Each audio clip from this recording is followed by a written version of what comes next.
really, heavily favored to go pretty far, and it didn't work out. So I think you learn pretty quickly how hard it is to get there, and you appreciate coming through here. You had great attached to your name at 21 when you won your first cup, but there's a notion out there now that you're a more complete player. Did you feel like it in these playoffs? I don't need that reminder. A little more prepared. I mean, going into 2 finals, I think that going back to back at a young age definitely fast tracks everything, but you learn from all those experiences and hopefully use it, in a situation like this. But the way our team played, we just got better as a group and it came together there, especially in the second half. Yeah, and that's a good point because I wonder what you were thinking in December when the team was struggling and it wasn't going so well. We were just trying to find a way to keep our playoff hopes alive. This wasn't even in the picture, so we just wanted to make sure that Yay! way to get into the playoffs. Way to go, kiddo. Found a way to do it. Thanks, Sid. Appreciate Way your to time. freaking go. Thanks, appreciate it. Elliot. Well, what a fantastic performance by Chris Letang. Stanley Cup winning goal. Chris, it has been such a difficult year at the start for the Penguins. Does that make it even more sweet? Yeah. What else is he going to say? Oh, no. This Stanley Cup kind of sucks because we had a rough time at the beginning of the year. All right. Start of the playoffs.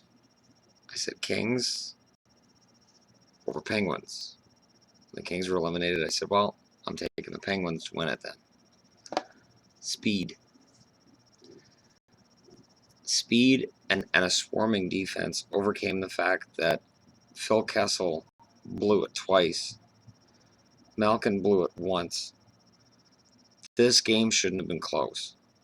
It was close because because Martin Jones made a few key saves, yes. But man, the Penguins just couldn't lift the puck off the ice. So they'd either hit it right into his pad on the ice or miss altogether. And when Malkin was playing tic-tac-toe, and it's like, look, the goalie's down, guys. Can one of you take a bloody shot? I was pretty sure that was going to be it, but I hadn't factored in that San Jose can't score. The whole way through the playoffs, they powered their way past the Kings. They powered their way past the Predators. And then they powered their way past St. Louis. And then they met a team that's won the Stanley Cup before. Because I don't know who those Kings were they played in the first round, but they were not the Stanley Cup champs from a few years ago. Sidney Crosby is now one of the greatest players in the game. Period. And I don't mean now, I mean ever. He'll hit 1,000 points next year. He's got 2 Stanley Cups. He's got Olympic gold medal clinching goals. He has been a star on every level that he's played. He makes his team better. He's full value for the Conn Smythe, although tonight, Letang for me was fantastic. Chris Letang, absolutely amazing. They're interviewing him on the ice. It's fun to watch him up in the press box because you can see his reaction like, I want to put that in, I want to put that in, and he would have. But wow, I'm floored that Pittsburgh did this. I'm floored at the way they did it. When they got that power play halfway through the third and they just killed it. And I thought, what are you guys doing? You've only got a 1-goal lead. But it worked. It worked. I am more impressed with this Stanley Cup championship for Pittsburgh than the last one they got. And the scary thing is, with some retooling, they can get better. There are weaknesses on the Penguins, but they can get better. So, I'm not going to say we're going to be back next year because winning back-to-back championships is damn near impossible in the NHL now. But I wouldn't bet against Pittsburgh winning another one. And Phil Kessel with his Hockey 2 Now. Man. Redemption for that guy. A year and a half ago, his career's in a tailspin. He can't score for Toronto. He's getting constant criticism from Leafs fans. And now, a year and a half later, he's the highest scorer for the Stanley Cup champs. Nick Bonino cast off by the Canucks, and honestly, he should have had a goal or two tonight. It's just for whatever fucking reason the HBK line kept wanting to put backhanders in the net, and I don't know why they didn't go to the forehand. I even yelled at the TV at one point, like, "Okay, you're not Stan Mikita. Stop trying to go with the backhand." I showed my age on that one. It's just, the backhand is tougher with the bend on the sticks, and Nikita didn't have much of a bend on the stick, so his backhand was just as lethal as his forehand. But that doesn't really happen anymore. Hi, Shadow. He's like, okay, hockey's over. Now you can give me the attention. I understand. All of my videos will be cat videos from now on, will they? Don't look like that. You're the one that came up here to see me. You come up to see me. Fat cat. My God, you're huge. I have to stop feeding you. I have to stop. You're getting too fat. He would have been cheering for the Penguins because they wear black at home. He's a black kitty. Wouldn't you? Okay. I might be shaking to make him nod like that. Nod your head. Okay. He's gonna bite me. Yeah, Matt Cullen, Warrior the whole series. I'm impressed with the whole Penguins from top to bottom. Sheary and Rust seemed to run out of offensive luck towards the end of the playoffs, but they weren't really offensive players to begin with. They were just plugged into offensive roles, and they excelled in the first 3 rounds. And then in the final, tonight was probably Malkin's best game that I've seen him play in the playoffs. I said before, if Malkin ever wakes up, they're unstoppable. Well, here they are, because Malkin woke up in Game 6. I may have to get myself a Pittsburgh Penguins. Well, I need the throwback jersey. Let's be honest. I've got the one with the Pittsburgh script. I need the throwback jersey. They've been wearing at home. And I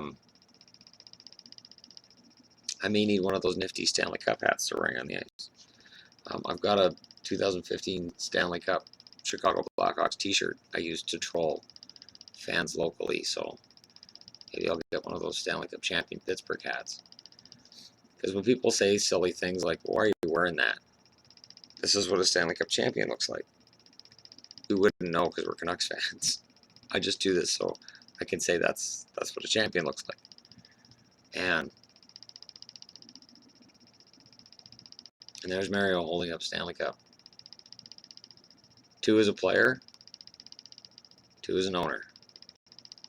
And you can't underestimate his ability to mold this team, making decisions that have to be made at the right time. And it may have been 7 years between Stanley Cups, but I don't think it'll be that long before the next one. Crosby's got at least 1 more in him. At least. So starting tomorrow, this is over. We can get into free agency. We can get into the draft. I got to do a mock draft. And then I got to do like a mock free agency thing. There's a website called Hockey Buzz, which if you've never heard of it, is a scam. Where guy pretends he's an insider, he's not. So I'm going to pretend I'm an insider when I'm not. And we'll see if any of my predictions come true. He has usually got his list of which teams are negotiating with which players. He's normally got three teams per player. If somebody's a happy kitty, I will have 3 teams per player as well. That way you have a 10% chance with every player being right. When you factor in that you're going to know through the salary cap and teams' weaknesses, you can get a pretty good idea of who's going where. Are you stoned? You look stoned. But somebody's taking over my video. Yes, hello.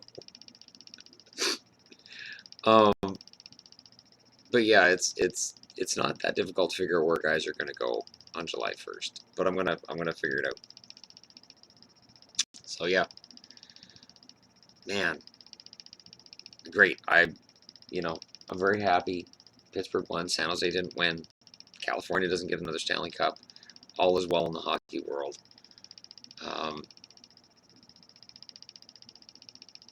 Wow. I never get tired of that moment of seeing that Stanley Cup awarded. Never get tired of it. It is the best trophy in sports. It is the best moment in sports. And then the handshakes after are just the real topper. Shows the sportsmanship, and it's important, especially after a series like tonight where I was going to get Brent Burns a tissue for all the whining he was doing in the last 10 minutes of the game. If he'd put more attention into scoring and less into whining because they couldn't score, who knows? But yeah, Burns really turned whiny there towards the end, and I can't really blame him, but at the same time, lose with dignity. You know. That being said, I'm pretty sure the city of San Jose isn't going to be on fire. So wearing this jersey, I can't cast any stones, can I? All right, congratulations, Pittsburgh. And my videos will change in tone from here because this season is over. As far as I'm concerned, tomorrow is the first day of season 2016-2017, and everybody starts off at 0. So it doesn't matter what you did. That Stanley Cup's been awarded. The season's over. Now next season starts tomorrow.